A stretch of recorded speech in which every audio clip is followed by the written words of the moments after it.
실제로 우리는 예수님과의 친밀함의 정도, 그리고 사랑과 맡김의 정도가 어떠냐에 따라서 지금 여기에 살면서도 동시에 다른 때와 곳에서 다른 시공간을 살 수 있는 거죠.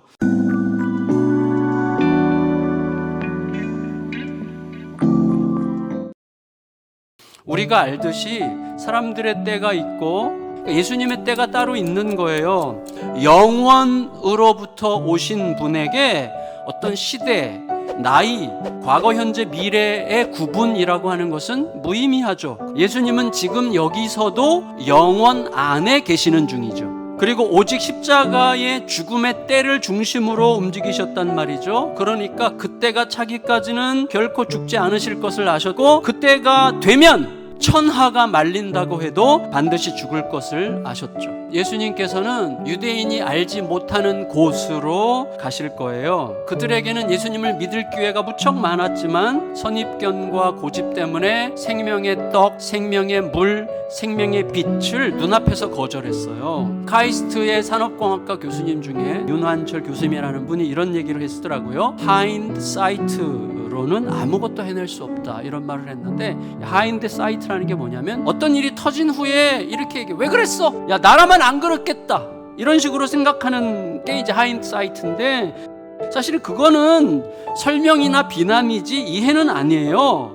그런데 중요한 건 뭐냐면 이해되지 않는 것은 반드시 반복된다는. 이해가 되려면 어떻게 해야 되는가 하면, 나도 저 상황에서는 저럴 수 있었을 거야 라고 인정해야 되고, 그렇게 되면 바로 그때 내가 그러면 어떻게 했어야 했을까, 그런 이해에서만 반복하지 않을 어떤 해법이 찾아진다는 거예요.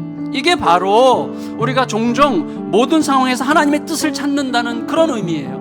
여러분, 예수님은요 말을 바꾸신 적이 없어요. 근데 그 사람들은 알았다 몰랐다, 이해될 것 같다가도 몰랐다 그래요. 왜? 계속 내 방식으로만 들으려고 하니까 헷갈리는 거예요. 다시 말해서 내 전제가 진실을 보는 눈을 가리는 거예요.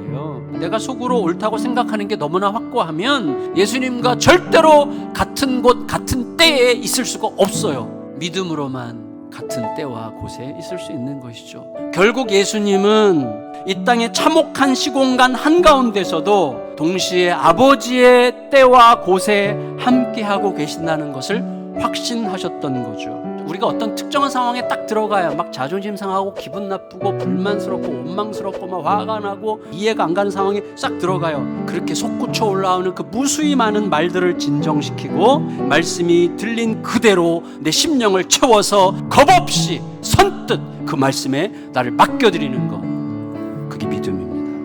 우리는 하나님을 믿은 후에 할 수만 있으면 죄 많은 이 세상을 떠나서 빨리 천국에 가기를 열망하는 자들로 부름받은 게 아니죠. 오히려 우리 한가운데로 오신 예수님처럼 우리들도 이 땅 정중앙에서 이 땅 사람들과 기쁨으로 기꺼이 어울리면서 이 세상의 하나님 나라의 질서와 가치를 고요하지만 아름답고 놀라운 방식으로 보여주는 자들로 부름을 받은 거예요. 그게 우리의 자리예요. 사도 바울이 뭐라고 고백해? 우리는 창세전에 이미 선택받았고, 창세전에 이미 오늘이 있었고, 오늘 이미 영원한 하나님 나라의 시민으로 살고 있잖아요. 그게 우리들의 때와 곳이에요.